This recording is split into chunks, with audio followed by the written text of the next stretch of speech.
Isinusulong ng ASEAN ng food security para matiyak ang sapat na supply ng pagkain sa rehiyon.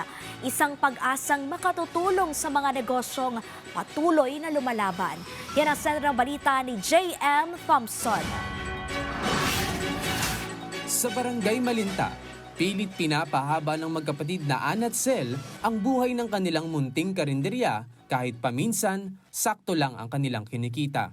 Halos 9 na taon na ang nakalilipas nang magtulungan silang magtinda ng pansit kabagan na inspired mula sa kanilang probinsya hanggang sa nagtagal, lumago at naging karinderya. Tapos nung nasimula na namin negosyo, na-realize namin na hindi lang pala pera ang mahalaga sa negosyo, kaibigan.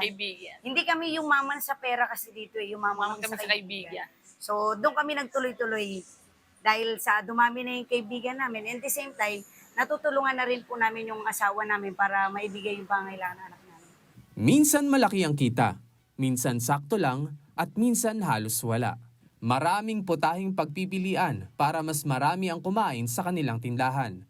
Pero kahit anong dami ng pagpipilian, kung hindi abot kaya ang presyo, nahihirapan silang maitawid ang gutom ng kanilang itinuring na mga kaibigan. Kaya naman iba ang paraan ng magkapatid para tuloy-tuloy at mas sigurong babalik ang kanilang mga customer.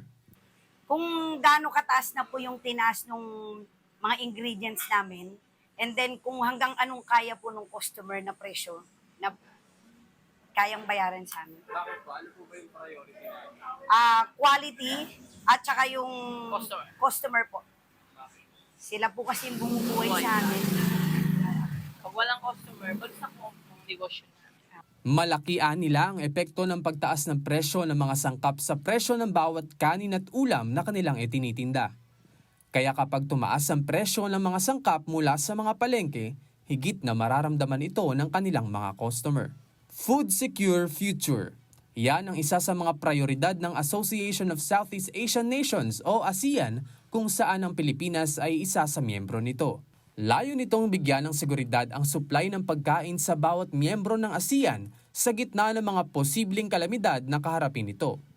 Kumbaga, sa mga magkakapit-bahay, kapag naubusan ka ng bawang sa niluluto mong sinangag, maaari kang bigyan o pahiramin ng iyong kapitbahay na marami pang supply nito. Kung sakaling mang magkaroon ng krisis sa supply sa loob ng ating bansa dahil sa mga posibleng kalamidad, gumaan naman ang loob ng magkapatid dahil matutugunan ng layunin ng ASEAN ang supply na kakailanganin ng kanilang karinderya.